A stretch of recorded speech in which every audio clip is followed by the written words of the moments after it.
Jim Trunzo, the designer of Gladiator, Quest of the Rudis, and we're here today to show you an even more detailed look at the strategy and tactics that go into this great Gladiator combat game. We're going to be using my homemade components. You can see here my homemade cards and so forth, and they're light years away from the obviously excellent job of our illustrators and our artists. In this segment, the Rudis has drawn us 7, a number inside his control rating. If you take a look, you can see that the Rudis has a control factor of 9 and the Secutor a control factor of 7. Now these have been adjusted by what we call the conversion table, the control factor conversion table that's in the rules. The reason for this is that we have found that the sweet spot for control attribute is 10.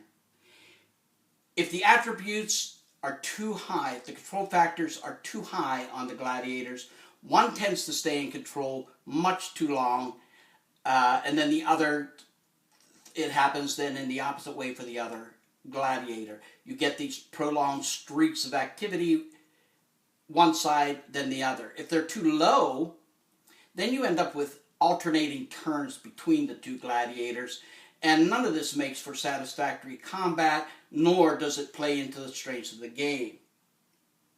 So we've adjusted the control factors from 9-7 to 10-8, which is what is shown on the conversion table for these two gladiators. As we said, we've drawn a 7 and applied it to the control factor of the Rudis, who is in control because we picked this matchup partway through from the beginning of the match. So they already have been in combat and made some moves. The Rudis was the last in control, so we checked to see if he retains control, and because the 7 is within his control attribute of 1 through 10, adjusted, modified, he stays in control. Now the Rudis is going to attempt to move and gain a flanking position on the Secutor, something that's a bit easier to do against the Secutor due to the limited vision of the latter and the stifled hearing that is brought about by the Secutor's helmet. All gladiator types in this game have been thoroughly researched, and they wear the kind of armor that they did when these type of contests actually took place. So that it counts, and we want to account for things like the limiting factor of the Secutor's helmet. So the Rudis will take his move. He has a movement factor of 4, 2, 3, 4, and he does end up on the flank of the Secutor.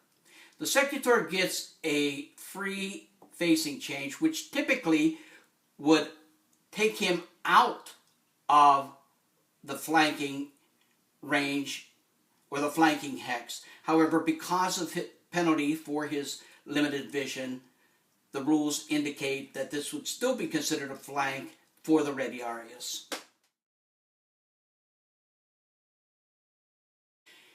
Something to consider, had the Rudis not gained the flank simply by movement, there are other options that would have allowed him to attempt it. Riskier, like a move called attempt to gain or gaining the flank, but this could have been achieved. The goal of gaining the flank could have been achieved in other ways. Something else you should notice that might seem counterintuitive.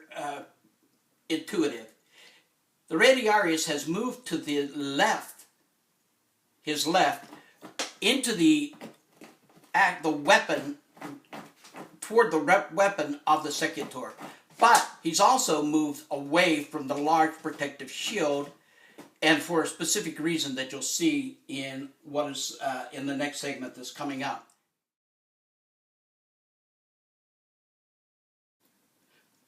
All right, the Rudis has done what he's done, hoping to take advantage of the bonus gained from the flanking position And so he'll pick an attack that will allow him the best chance at instituting damage. He's gained a +1 on offense. The Secutor has lost 1 on defense because of the flanking move. The Rudis has chosen from his attacks cards, and there are numerous, but they're limited. Each attack is limited in any number of ways. But he's chosen a trident one-hand thrust, and he's going to aim it high at the Secutor. The Secutor, reacting to that, has decided that he's going to choose a defense with the highest success chance to block this standard shield block.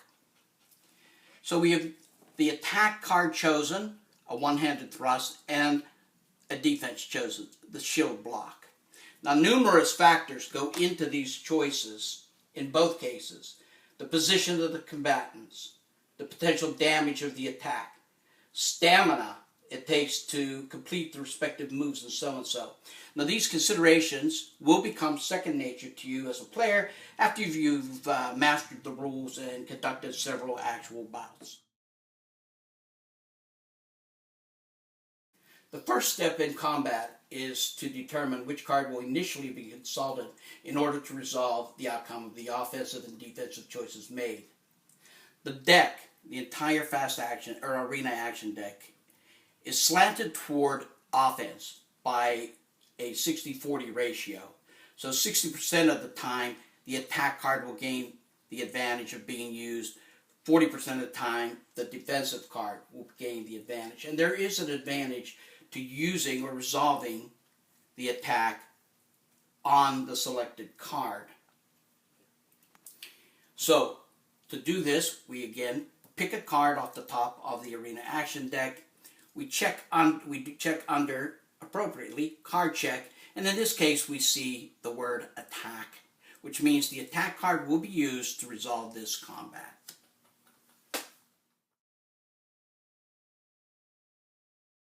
The Rudis looks at the trident one-hand thrust and sees that to hit, he needs his accuracy +6 to determine the range on a 1d20.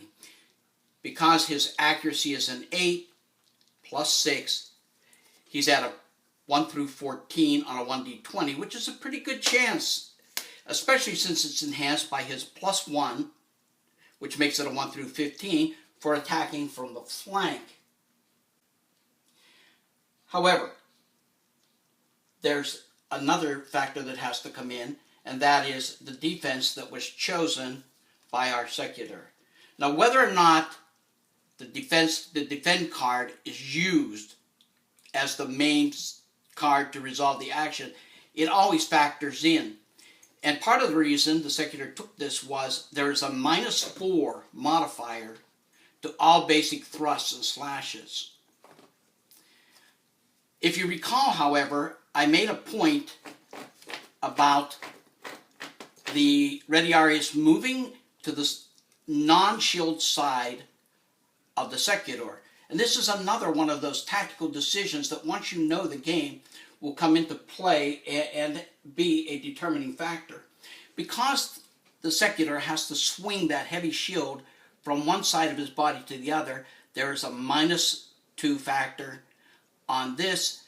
So the 1 through 15 became a 1 through 11, and now goes back to a 1 through 12 as the final determining factor after we bring in all the different aspects to play, and we flip the card.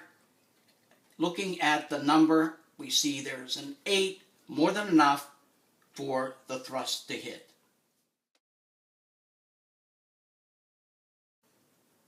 The Rudis has hit with his thrust. However, we still need to determine how much damage has been done, where the hit landed, and so forth. So to determine damage, we once again look at the card, and you'll notice that these cards are all like mini tables and mini charts. You don't have to be flipping through rules, looking at tables, looking at a matrix. all the information you need is on one of the cards, either the arena action card, the attack card, the defense card, or the gladiator's card itself. Here we notice that the damage is 1d6 on a successful hit. Taking one reading, and one reading only from each of the arena action cards, we look at the random 1d6 and we see three damage, potential damage has been done. Now I say potential damage because we still have to find out where that hit landed. The attack was made high from the flank. We look at location, we see flank, high, and it states it hits him in the arm. This will be his right arm, the attack coming from the right side. We go to the Secutor's card and see that he does have armor on that arm, and there's a 2, which indicates that the armor absorbs 2 of the damage. So the thrust was a glancing blow that actually hit part of the armor and allowed 1 damage to go through and affect the health of the Secutor. At this time, the turn ends. We would do our bookkeeping, subtracting the loss of stamina from each gladiator. In the case of the Radiarius, the stamina cost to play that one-hand thrust was 1. In the case of the Secutor, to use the heavy shield block is a -2. Plus, the rules will tell us that because he has to swing that shield block from a frontal position completely across his body to the side, he takes yet another penalty of -1 stamina. So he will lose 3 stamina points, and he will lose 1 health point because of the damage that managed to get through the armor.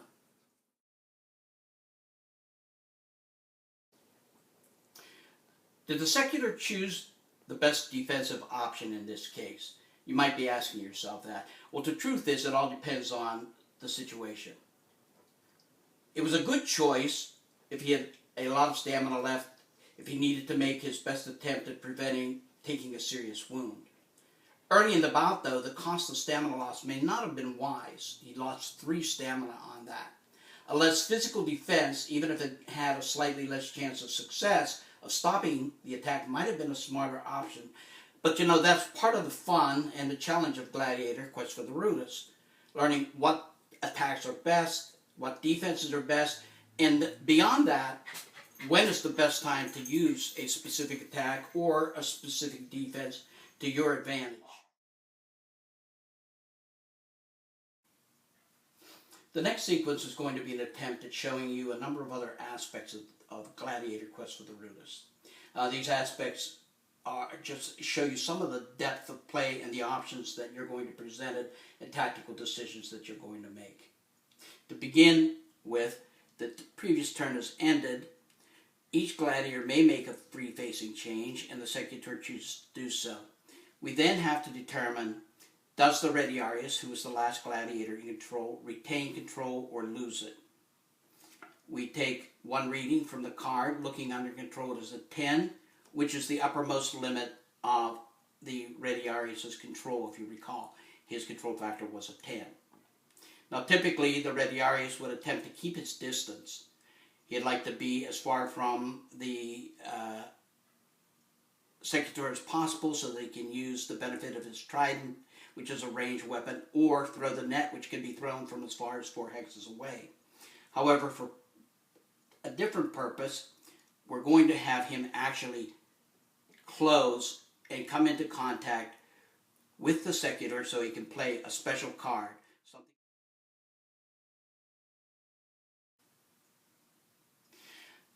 Each gladiator is given a fate card prior to the start of the game.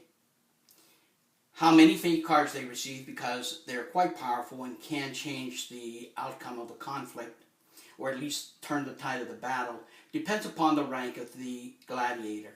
These gladiators are veterans. They are both veteranus, which is a step up from the beginners, and they receive 1 fate card. The Ready Arias chooses to play his now. That fate card states, not every strike needs to be made with a weapon. Play this card in place of any attack. You deliver a tremendous kick to the chest of your opponent. And then it instructs you to obtain a random number, and it lets you know that in all cases you will retain control. We do not need to pick an attack card or a defend card at this point because the fate card will determine the outcome.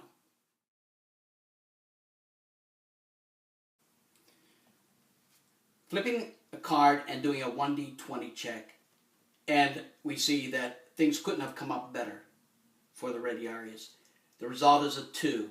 And when we go back to the fate deck, or the fate card, we see that if we obtain a random number 1 through 6, or on the 1d20, and the numbers falls between 1 through 6, you knock him on his back. Had it been higher, you might have knocked him to his knees. Had it been higher still, a 13 through 20, you would have knocked him back 1 hex. But in this case, you received the best result possible. This gladiator is prone, and you can move in for the kill, or at least to inflict major damage. Or maybe not. Before the Ready Arias can attempt his next attack at the prone secutor, who is at a tremendous disadvantage being on the ground, another card comes into play. This is also given to the gladiators at the beginning of the match and can be played at a time that they feel is most suitable. And that is something called the Summa Rudis card. Now, the Summa Rudis is the arbitrator, the referee of the match. And yes, there were referees during a gladiatorial contest. So our secutor immediately plays this, and it states, the teachings from the Ludus says, while he may not show you favoritism, the Summa Rudis, or the chief referee, can come to your aid when you least expect it and need it most. In this case, the card also says, play this in place of any other action after the determining of control. The Summa Rudis breaks the action. He places the gladiators facing each other with 1 hex between them. Make a new control factor check.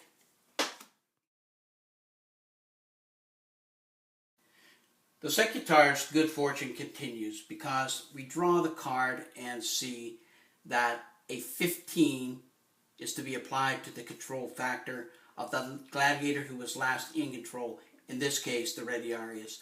But the 15 is well over the 10 control factor of the Ready Arias, so the secutor now gains control, and he immediately closes the distance and picks an attack to hopefully harm the Ready Arias.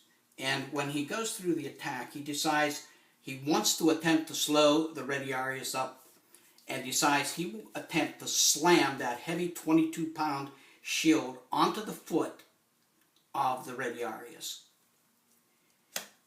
Obviously, hoping to avoid this, the Ready Arias will go through his defense cards, trying to find one that will allow him to pick a defense that will counter the type of attack that's coming. Now, obviously, the slam to the foot is aimed low, and the Ready Arias decides he will leap up and try to get his foot out from under the attack. It can be used against a low attack, and many of these defensive cards, for example, that state what they can and cannot do will show, for example, a ducking counter is good against an attack that is aimed high, but does nothing against an attack that is aimed low. So we have our defensive cards chosen, and we're ready to resolve this attack.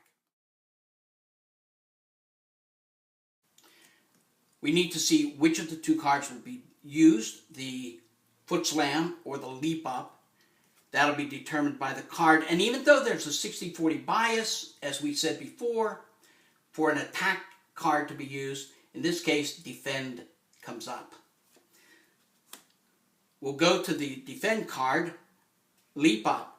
And all we need to do here, because there's no modifier involved, is check the success chance. In this case, excuse the ink, but this is what happens when you're designing a game. You change things constantly. It shows agility +6. The agility of the Radiarius, if we look at it, is an 8. +6 is 14, and we have no modifier. So we flip the card and look at the random number under the card check, and we see, unfortunately, well, for the Radiarius, a 19. He does not get his foot out of the way, and the shield slams onto his bare feet, and we're going to have some damage taking place here. We need to check damage, and we look and we see 1d4 damage is what can be done by a foot slam, and our Secutor almost maximizes it by getting 3 damage. We don't have to check armor in this case because gladiators, for the most part, and I'm talking the vast majority, fought barefooted.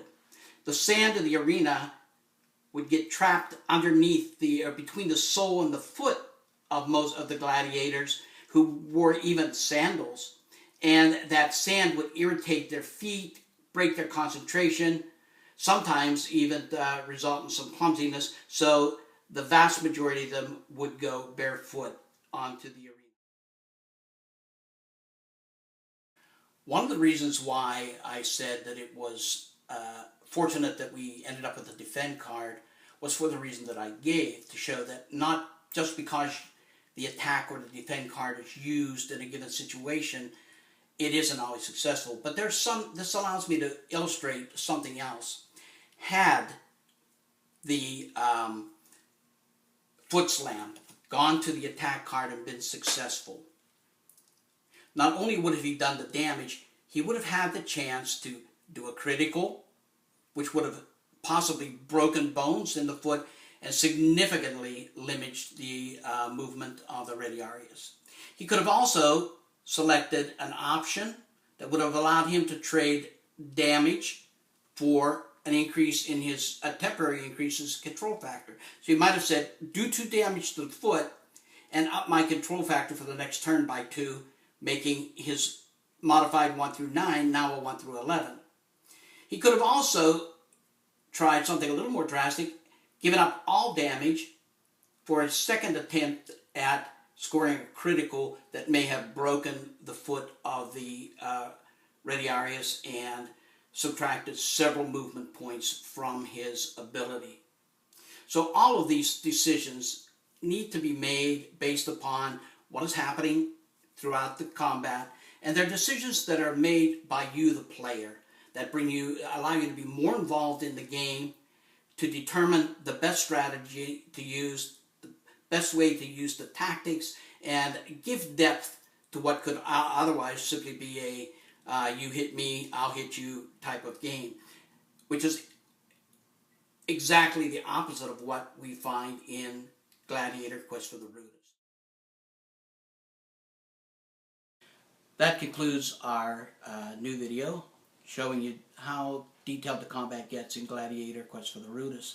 There were only several turns, but we tried to go into detail and show you some of the features that you might encounter. And of course, we didn't show way more than what we did. It would have been good to see the Secutor covered in the net and struggling to get out and defend himself at the same time. He tries to disengage himself from the net, things like that. And in the future, we would like to show you even more if you give us the chance by supporting us. Things that we would love to add, like the bestiary versus an enraged bear, new gladiators like the Hoplomachus, and others that we fully intend to develop for the game. And finally, we're going to thank you one more time for the support you've given us, and ask one more time for you to please notify those friends of yours who maybe have not heard about our product. Direct them to our Kickstarter page, Gladiator Quest for the Rudis, and perhaps they'll be interested in supporting us too. And along with you, we can make this game into a reality. We're moving along. We're not quite there, but we have every confidence that with your help, we can get this game out on the market and into your hands. Thanks very much.